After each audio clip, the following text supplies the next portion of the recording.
among yourselves and the people around you. ಮನೆ ಹೋಗಿ ಮನೆಯಲ್ಲಿ ಹೇಳಬೇಕು, ನಿಮಗೆ ಅಕ್ಕಪಕ್ಕ ಮನೆಯಲ್ಲಿರುವವರ ದೊಡ್ಡವರು ಯಾರ್ಯಾರು ಇರಬೇಕು. ಸೊ ಎಷ್ಟು ವಯಸ್ಸಿರುವವರು ವೋಟ್ ಮಾಡಬಹುದು? Can you vote?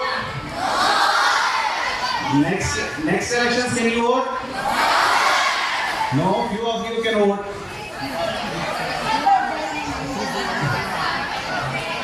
Right. So everyone knows why we are here. So ಹೋಗಿ ಎಲ್ಲರಿಗೂ ಹೇಳಿ ಎಲ್ಲ ಚೆನ್ನಾಗಿ ವೋಟ್ ಮಾಡಬೇಕು. And no one should